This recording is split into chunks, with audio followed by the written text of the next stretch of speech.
Afternoon, student. Today we are going to learn the chemistry first chapter, that is chemical reactions and equations.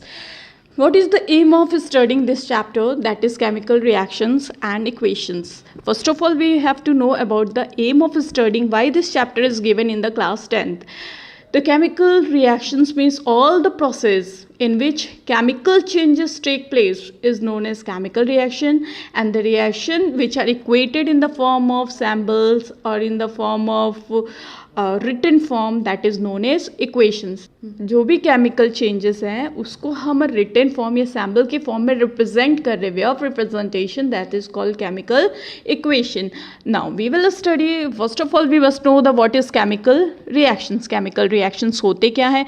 तो simple chemical reaction एक process होता है जिसमें नया substance, new substance और जिसकी property भी नई होती है, उसी को क्या कहते हैं? chemical reactions कहा जाएगा.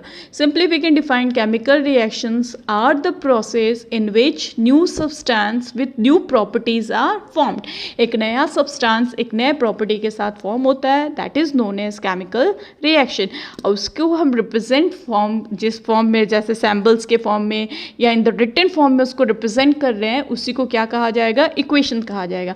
Such as हमने substance A लिया, रिएक्ट करवाया बी के साथ, हमें मिला क्या? After several interval of time हमें मिल क्या रहा है? C and D. तो this process is called chemical reaction. इसको हमने रिटन फॉर्म में लिखा है, simply this is known as chemical equation. इसी को हम क्या कहेंगे? केमिकल इक्वेशन कहते हैं. ऐसे हमने डे टू डे लाइफ में केमिकल रिएक्शंस के बहुत एग्जाम्पल्स देखे होंगे, जिसमें से कॉमनली एग्जाम्पल हमने किचन्स में भी देखा होगा. Such is souring of milk, दूध का फटना, formation of curd from the milk. These two examples are very common, which can we observe day to day life, especially in the summer in our kitchens. सभी ने दूध का फटना देखा होगा and दही भी सभी ने बहुत मन से खाई होगी. तो सिंपल ये हम एग्जांपल्स देख सकते हैं. और दोनों, जैसे कि हमने मिल्क लिया, milk in the form of किस स्टेट में होता है? That is of liquid state. दही किस फॉर्म में होती है? That is of solid state. दोनों की प्रॉपर्टी सिमिलर होती है? बिल्कुल नहीं. मिल्क क्या होता है हमारा? That is sweet in taste, whereas curd is a sour in taste. दोनों की प्रॉपर्टी क्या है? सिमिलर नहीं होती है. दूध हमारा इनिशियली लिक्विड स्टेट में था, हमको after a several interval of time हमें किस स्टेट में मिल रहा है? That is of solid state. तो उसकी प्रॉपर्टी क्या हो रही है? चेंज हो जा रही है कंप्लीटली. तीसरा एग्जाम्पल लेते हैं हम, digestion of food in our body. Digestion food का हमारे बॉडी में, सच एज हम क्या लेते हैं? सिंपल सब्सटेंस लेते हैं जिसका क्या होता है? ब्रेक डाउन होता है. जैसे हमने रोटी, चपाती, राइस, दाल हमने खाया, उसका ब्रेक डाउन होगा हमारे stomach and different parts of body digestive system के अंदर, और वो हमें क्या प्रोवाइड करता है? प्रोटीन, कार्बोहाइड्रेट, ये सब प्रोवाइड करते हैं. तो this is also chemical reaction. Burning of fuel, that is coal LPG. Coal LPG का बर्न करना भी सभी ने देखा होगा. ये भी क्या होता है हमारा? That is the chemical reactions. So all these examples are of chemical reaction. Basically chemical reactions involve two things. One is the reactant and another one is the product.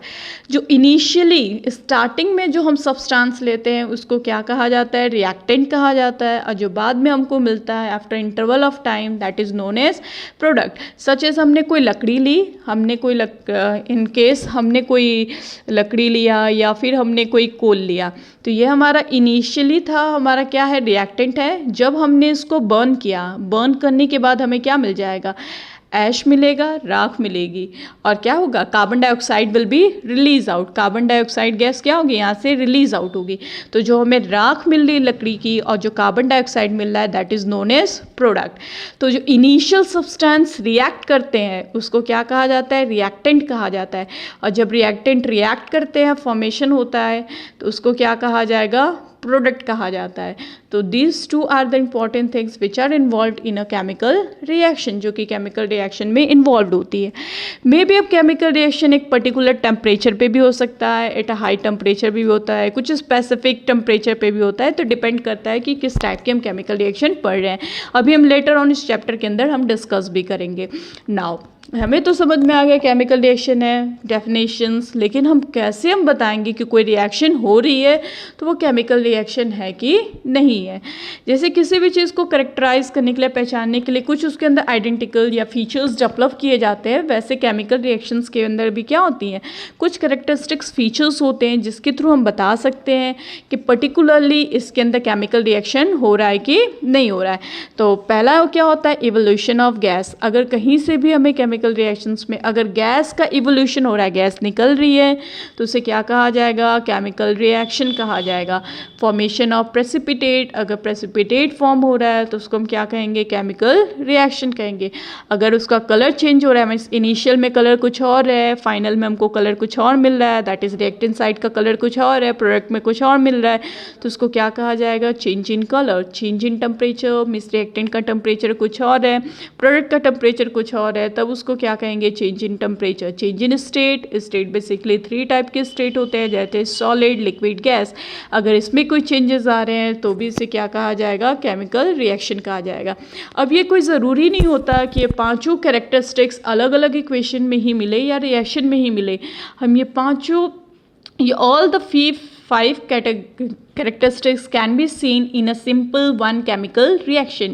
हम ये पांचों के पांचों कैरेक्टरिस्टिक्स एक ही केमिकल रिएक्शन में भी देख सकते हैं और may be can be categorised in a different types of chemical reaction.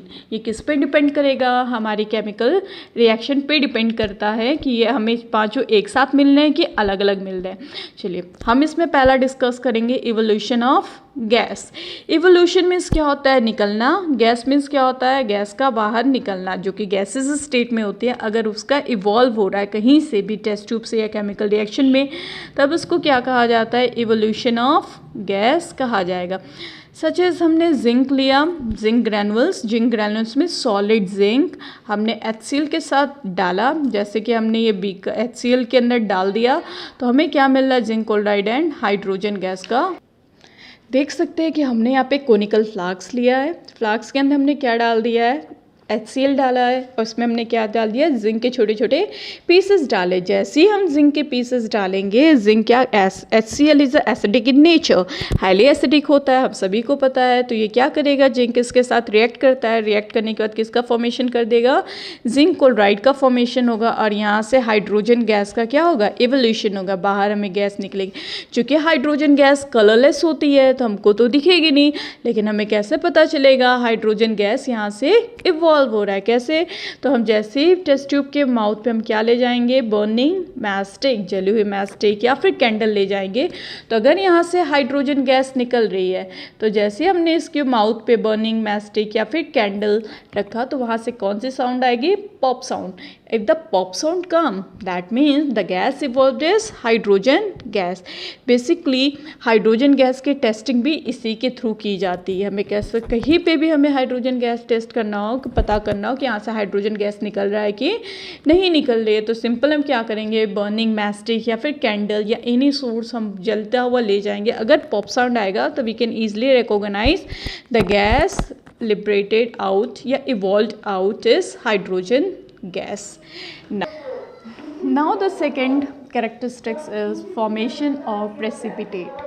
Formation of precipitate. Precipitate means कोई भी चीज़ अगर settle down हो जाती है in the form of solid, that is known as precipitate. तो सिंपल केमिकल रिएक्शन में जो चीज़ नीचे बैठ रही है सॉलिड के फॉर्म में, उसी को क्या कहा जाता है, प्रेसिपिटेट कहा जाएगा। या सिंपली हम प्रेसिपिटेट को डिफाइन कर सकते हैं, semi solid substance formed in a product is known as precipitate which is represented, जिसको हम precipitate को शॉर्ट में किससे रिप्रेजेंट करते हैं, small p and small t। precipitate को किससे रिप्रेजेंट किया जाएगा, small p and small t। और इसके लिए हम सैम्बल क्या यूज़ कर लेते हैं, डाउन हेडेड एरो को यूज़ किया जाता है। डाउन हेडेड एरो से रिप्रेजेंट किया जाएगा precipitate को और अप हेडेड एरो से रिप्रेजेंट किया जाता है गैस को। ये जो अप हेडेड एरो है ये गैस के लिए यूज़ किया जाता है, डाउन हेडेड एरो किसके लिए यूज़ किया जाएगा, प्रेसिपिटेट के लिए यूज़ किया जाता है। कॉमन एग्जांपल देखते हैं इसका, पोटेशियम आयोडाइड जिसका कलर कैसा होता है, कलरलेस होता है। इसका सैंपल क्या होता है, KI होता है।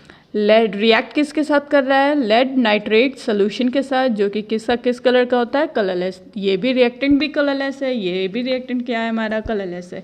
लेकिन जब दोनों आपस में रिएक्ट कर रहे हैं तो येलो कलर का प्रेसिपिटेट फॉर्म हो रहा है जिसका नाम क्या है, लेड डाइड, जिस सैम्बल इज PbI2, जिसका कलर कैसा होगा, येलो होगा, और जो सोल्यूशन रहता है that is of potassium nitrate, जो कि कलरलेस सोल्यूशन होगा।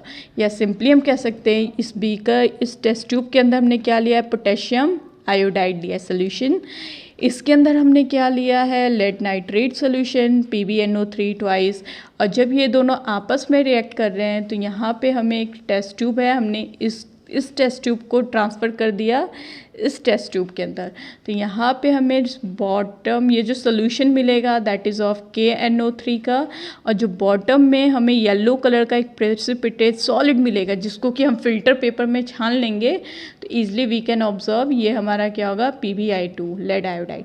और इस प्रेसिपिटेट को बहुत ही क्लियर देखने के लिए क्या किया जाता है, फिल्टर पेपर जो कि राउंडेड शेप का पेज होता है जिसमें छोटे छोटे पोर्स बने होते हैं, और जब इस पर फिल्टर किया जाता है तो येलो PPT अलग हो जाएगा। जब एक्सपेरिमेंट किया जाएगा तो we can easily observe this. Second example लेते हैं, डाइल्यूट सल्फ्यूरिक एसिड रिएक्ट किसके साथ कर रहा है, बेरियम क्लोराइड के साथ, जो कि कलरलेस सोल्यूशन होता है। और जब ये रिएक्ट करेगा तो नीचे बॉटम पे वाइट PPT का फॉर्मेशन होगा। एक और कॉमन एग्जाम्पल सभी ने देखा होगा, चूना पानी। चूना जब भी हम वाटर के अंदर डिज़ोल्व करते हैं थोड़ी देर बाद क्या हो जाता है, वो सेटल डाउन हो जाता है, तो उसको भी कह सकते हैं, लेकिन ये पर्टिकुलर कोई प्रेसिपिटेट का एग्जाम्पल नहीं होता है, कम्प्लीटली उसमें डिज़ोल्व नहीं होता है। नेक्स्ट हम पढ़ते हैं कैरेक्टरिस्टिक्स जो है, third one is the change in colour. Initially reactant का कलर कुछ और है, प्रोडक्ट साइड का कलर कुछ और है, तब उसको क्या कहा जाता है, कैरेक्टरिस्टिक फीचर कौन सा होगा, change in colour. Such as हमने potassium permanganate solution class 9th में सभी ने पोटेशियम परमैंगनेट सोल्यूशन देखा होगा, उसका सॉलिड स्टेट में होता है, उसका कलर देखा होगा, पर्पल कलर के क्रिस्टल्स होते हैं, और उसका जब हम सोल्यूशन बनाते हैं तो लाइट पिंक या डार्क पिंक कलर का सोल्यूशन बनता है। और जब उसमें हम लाइम जूस जिसे कि सिट्रिक एसिड कहा जाता है, उसका फॉर्मूला क्या होता है, C6H8O7।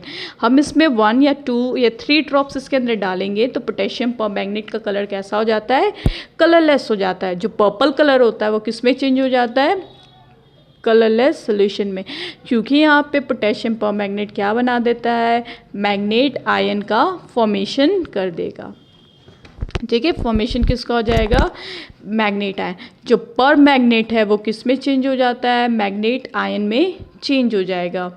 That is next example we can consider, that is potassium dichromate, जिसका फॉर्मूला क्या होता है, K2Cr2O7, जिसका कलर कैसा होता है, that is of orange colour. इसका कलर कैसा होगा, ऑरेंज कलर होता है। ये रिएक्ट किसके साथ कर रहा है, SO2 gas, SO2 that is sulphur dioxide gas के साथ। हम सभी जानते हैं, as we know sulphur dioxide is a acidic in nature. और ये भी क्या है, एसिड जब इसके अंदर डाला जाता है तो जो ऑरेंज कलर है वो किस में चेंज हो जाता है, ग्रीन कलर में चेंज हो, डर्टी ग्रीन कलर, जैसे काई नहीं होती, काई का कलर उस कलर में चेंज हो जाएगा, due to the formation of, किसके फॉर्मेशन की वजह से, that is chromium sulphate, that is Cr2SO4 thrice. ठीक, इसमें कन्वर्ट हो जाता है और इसीलिए इसका कलर कैसा हो जाता है, ग्रीन हो जाता है। एक्सपेरिमेंटली वी कैन सी, हमने एक टेस्ट ट्यूब लिया है, इस टेस्ट ट्यूब के अंदर हमने क्या फिल कर लिया है, पोटेशियम डाइक्रोमेट का सोल्यूशन, जिसका colour that is of orange colour. ये कलर ऑरेंज है, इसके अंदर जैसे हमने SO2 गैस को पास कराया, लेबोरेटरी के अंदर SO2 गैस ईजिली मिल जाती है, तो SO2 गैस जैसे इसके अंदर पास कराया, ये जो ऑरेंज कलर है वो किस में चेंज हो जाता है, डर्टी ग्रीन कलर में। क्यों, क्योंकि यहाँ पे K2Cr2O7 चेंज किस में हो जाएगा, Cr2SO4 थ्राइस में, इसीलिए इसका कलर कैसा हो जाता है, ग्रीन। तो ये हम देख क्या रहे, रिएक्टेंट में हमारा कलर कैसा था, ऑरेंज था, हमें प्रोडक्ट में कलर कैसा मिला, that is of green colour. तो यहाँ पे कैसा दिख रहा है, चेंज इन कलर, क्योंकि रिएक्टेंट में कलर कुछ ऑरेंज है, प्रोडक्ट में कलर कैसा है, ग्रीन है। तो ये फीचर कौन सा हो जाएगा या कैरेक्टरिस्टिक कौन सा होगा, that is change in colour. Now we will discuss the fourth characteristic feature, that is the change in temperature. Temperature होता क्या है, as we know temperature is the degree of hotness और कोल्डनेस। टेम्परेचर सभी को पता है, जो degree of hotness, कितनी हॉटनेस है या कितनी कोल्डनेस है, इसी को क्या कहा जाता है, टेम्परेचर। अगर किसी भी केमिकल रिएक्शन में अगर टेम्परेचर में वेरिएशन आ रहा है, जैसे इनिशियली टेम्परेचर कुछ और था, रिएक्टेंट के बाद टेम्परेचर कुछ और है, तब उसको क्या कहा जाता है, चेंज इन टेम्परेचर कहा जाता है। चेंज इन टेम्परेचर बेसिकली हम टू टाइप में ऑब्जर्व कर सकते हैं। एक होता है हमारा endothermic reaction and the another one is exothermic reaction. Endothermic, देखो एंडो मीन्स अंदर, thermic means thermal, that is thermal means heat, exo means बाहर, थर्मी मीन्स थर्मल मीन्स क्या होता है, हीट होता है। एंडो मीन्स अंदर, अगर हीट अंदर जा रही है ड्यूरिंग द केमिकल रिएक्शन, अगर हीट क्या आ रही है, अंदर एब्जॉर्ब हो रही है, उसे क्या कहा जाएगा, एंडोथर्मिक। अगर हीट क्या हो रही है, इवॉल्व हो रही है, तब उसे क्या कहेंगे, एक्सोथर्मिक रिएक्शन कहा जाता है, तब उसे क्या कहेंगे, एक्सोथर्मिक। तो simply if the heat is absorb during the chemical reaction, अगर हीट क्या हो रही है, एब्जॉर्ब हो रही है, यूटिलाइज हो रही है, तब उसे क्या कहेंगे, एंडोथर्मिक कहा जाएगा। अगर हीट क्या हो रही है, इवॉल्व हो रही है, बाहर निकल रही है, तब उसे क्या कहेंगे, एक्सोथर्मिक। हीट प्रोड्यूस हो रही है तो एक्सोथर्मिक, हीट एब्जॉर्ब हो रही है तो उसे क्या कहा जाएगा, एंडोथर्मिक रिएक्शन। क्लियर है दोनों चीज़, दोनों को एग्जाम्पल देखते हैं। Endothermic means heat is absorbed, heat की रिक्वायरमेंट होगी। तो सिंपल हमने क्या लिया, बेरियम हाइड्रोक्साइड लिया, उसके अंदर हमने क्या डाला, अमोनिया क्लोराइड डाला। और डालने से पहले क्या करते हैं, जो भी हमने टेस्ट ट्यूब लिया है, जैसे कि सपोज करो ये हमारी टेस्ट ट्यूब है, तो हमने ये बेरियम हाइड्रोक्साइड लिया और ये हमारा क्या हो गया, अमोनियम क्लोराइड की टेस्ट ट्यूब। दोनों को हम चेक कर लेंगे टेम्परेचर, तो दोनों का टेम्परेचर क्या नॉर्मल है। और जैसे ही हमने this one is barium hydroxide, ये हमारा अमोनियम क्लोराइड था, हमने जैसे ही बेरियम हाइड्रोक्साइड में अमोनियम क्लोराइड डाला और यहाँ से जब हम हाथ लगा के देखेंगे तो इस टेस्ट ट्यूब का टेम्परेचर पहले के कंपेरेटिवली क्या हो जाएगा, और ज़्यादा कम होगा। मीन्स पहले के टेम्परेचर क्या हो जाएगा, कम हो जाएगा। दैट मीन्स इसमें क्या हो रहा है, हीट एब्जॉर्ब्ड हो रही है, यूटिलाइज हो रही है। रिएक्शन के समय हीट क्या हो रही है, एब्जॉर्ब्ड हो रही है, इसीलिए हमारी टेस्ट ट्यूब क्या हो चुकी है, ठंडी हो रही है। तो इस रिएक्शन को क्या कहेंगे, एंडोथर्मिक रिएक्शन। सेकेंड एग्जाम्पल हम लेते हैं अब किसका, एक्सोथर्मिक रिएक्शन का। एक्सोथर्मिक रिएक्शन का वेरी कॉमन एग्जाम्पल क्या है, दैट इज लाइम।